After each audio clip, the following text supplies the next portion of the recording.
Good morning. Praise the Lord. ദൈവ നാമത്തിന് നന്ദിയോടെ സ്തോത്രം ചെയ്യുന്നു. കഴിഞ്ഞ രാത്രികാലം നല്ല സുഖ നിദ്ര ദൈവം നൽകി.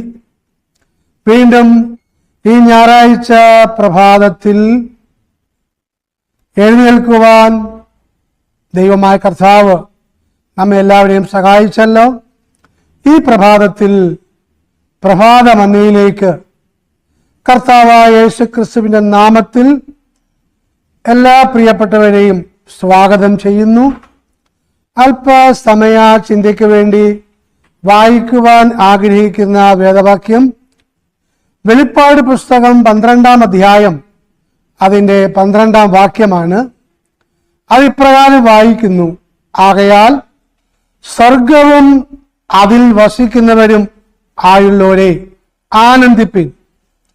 ഭൂമിക്കും അയ്യോ കഷ്ടം, പിശാച് തനിക്ക് അല്പകാലമേ ഉള്ളൂ എന്നറിഞ്ഞ് മഹാക്രോധത്തോടെ നിങ്ങളുടെ അടുക്കൽ ഇറങ്ങി വന്നിരിക്കുന്നു. ഇതിൻ്റെ തലക്കെട്ടായിട്ട് കൊടുത്തിരിക്കുന്നത് നമ്മുടെ കർത്താവായ യേശു ക്രിസ്തുവിൽ ആശ്രയിക്കുക. എന്നൂടെ പറയാം: നമ്മുടെ കർത്താവായ യേശു ക്രിസ്തുവിൽ ആശ്രയിക്കുക. ഭൂമിക്കും സ്വർഗത്തിനും അയ്യോ കഷ്ടമെന്ന് നമ്മൾ കേട്ടു. ഇതുവരെയും സംഭവിച്ചതല്ല ഇനി സംഭവിക്കാൻ പോകുന്നത് ഭൂമിയിൽ. യിരെമ്യാവിന്റെ പുസ്തകത്തിൽ 5-ാം അധ്യായത്തിൽ 30-ാം വാക്യത്തിൽ നമ്മൾ വായിക്കുന്നുണ്ട്: വിസ്മയവും ഭയങ്കരവുമായത് ദേശത്ത് സംഭവിക്കുമെന്ന്. അത് ഇതുവരെയും സംഭവിച്ചിട്ടില്ല. ആമേൻ. ഇനി കേൾക്കാൻ പോകുന്നത് വിസ്മയവും ഭയങ്കരവുമായ സംഭവങ്ങൾ നാം കേൾക്കാൻ പോവുകയാണ്. ഇപ്പോഴും പലയിടത്തും അവിടെയായി ഭൂകമ്പങ്ങൾ നടക്കുന്നു, യുദ്ധങ്ങൾ നടക്കുന്നു.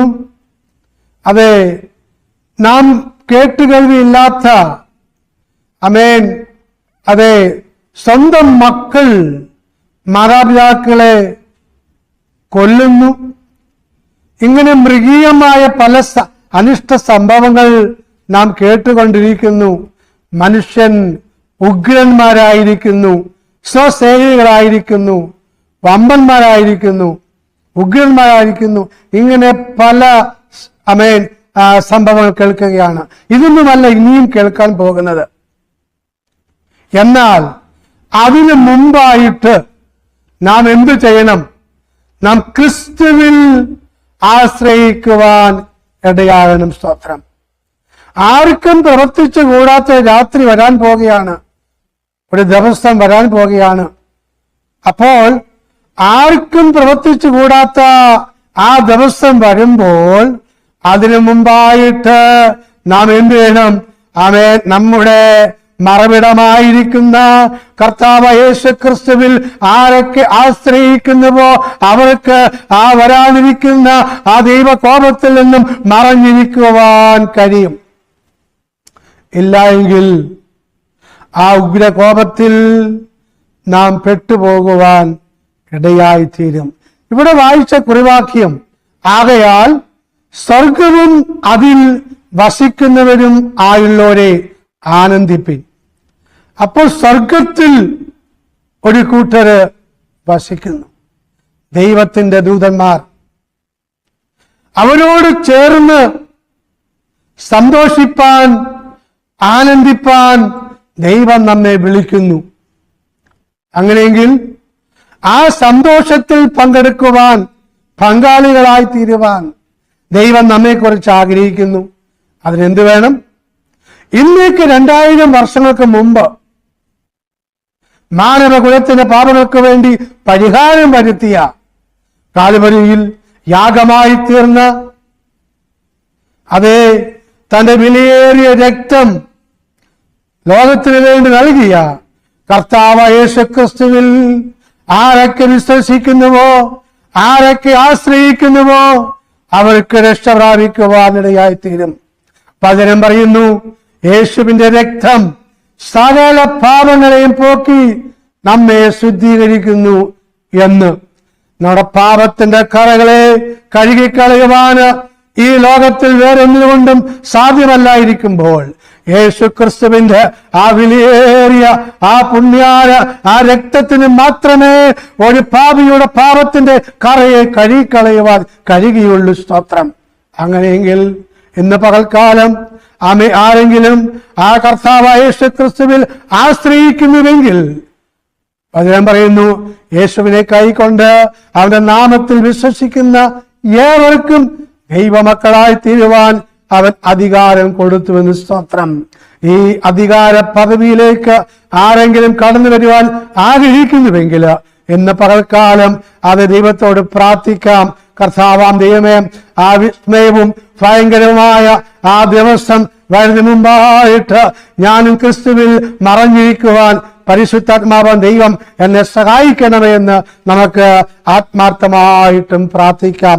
യെശയ്യാവിന്റെ പുസ്തകം 49 അധ്യായം 13 വാക്യത്തിൽ ഇപ്രകാരം വായിക്കുന്നു.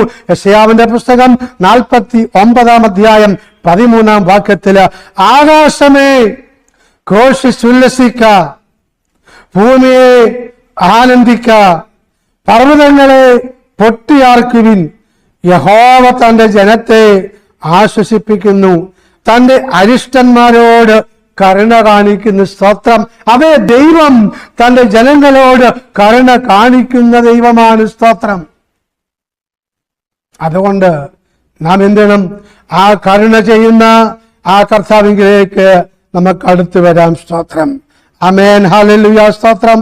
ഇന്ന് ഭൂമിക്ക് അയ്യോ കഷ്ടമാണെങ്കിൽ ഭൂമി ആനന്ദിക്കുന്ന ഒരു ദിവസം വരാൻ പോവുകയാണ്. അത് ഈ ഭൂമിയല്ല, ഒരു പുതിയ ആകാശവും ഒരു പുതിയ ഭൂമിയും ദൈവം സൃഷ്ടിക്കാൻ പോവുകയാണ്.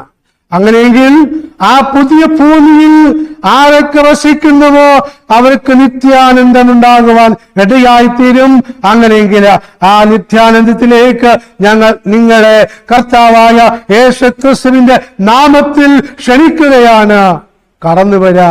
ആ പുതിയ ആ ഭൂമിയിൽ നമുക്കും ദൈവത്തോട് ചേർന്ന് ആനന്ദിക്കുവാൻ ഇടയായിത്തീരും. എന്തു ചെയ്യണം? ഞാൻ പാപിയാണെന്ന് സമ്മതിക്കണം. പാപങ്ങൾ യേശുവിനോട് ഏറ്റുപറയണം. മധ്യസ്ഥൻ ഒരുവൻ മാത്രമേ ഉള്ളൂ. മനുഷ്യർക്കും ദൈവത്തിനും മറുവിലയായി തീർന്ന കർത്താവായ യേശു ക്രിസ്തു മാത്രമാണ് ഏക മധ്യസ്ഥൻ.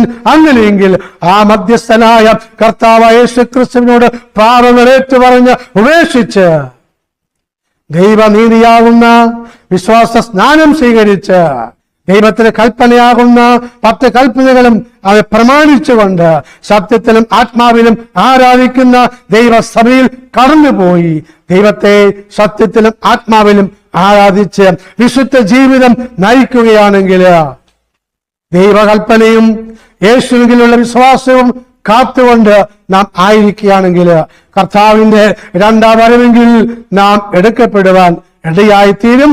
അതിനായിട്ട് ദൈവമായ കർത്താവ് എന്റെ കേൾവിക്കാരായ ഏവരെയും സഹായിക്കുമാറാകട്ടെ എന്ന് ആത്മാർത്ഥമായിട്ടും പ്രാർത്ഥിക്കുന്നു. നമുക്കൊരു നിമിഷം പ്രാർത്ഥിക്കാം. സ്വർഗത്തിനും ഭൂമിക്കും നാഥനായിരിക്കുന്ന ഞങ്ങളുടെ വാഴ്ത്തപ്പെട്ട ദൈവമേ, സ്വർഗീയ നല്ല പിതാവേ, എന്ന് വചനം കേട്ട എല്ലാ പ്രിയപ്പെട്ടവരെയും അങ്ങയുടെ കരങ്ങളിലേക്ക് ഏൽപ്പിച്ചു പ്രാർത്ഥിക്കുന്നു. ആരെങ്കിലും പുതിയ തീരുമാനം എടുത്തുവെങ്കിൽ അവരെ ഏൽപ്പിച്ചു പ്രാർത്ഥിക്കുന്നു. പിതാവേ, അവരെടുത്ത ആ തീരുമാനത്തിൽ ഉറച്ചു നിൽക്കുവാൻ പരിശുദ്ധാത്മാവിനെയും സഹായിക്കണമേ എന്ന് അങ്ങയോട് പ്രാർത്ഥിക്കുന്ന കർത്താവ് സ്തോത്രം. ദൈവമേ, ഇന്ന് കഴിഞ്ഞ പ്രഭാതം ഏവർക്കും അനുഗ്രഹമായി തീരുവാൻ ആമേൻ കർത്താവ് സഹായിക്കണമെന്ന് പ്രാർത്ഥിക്കുന്നു.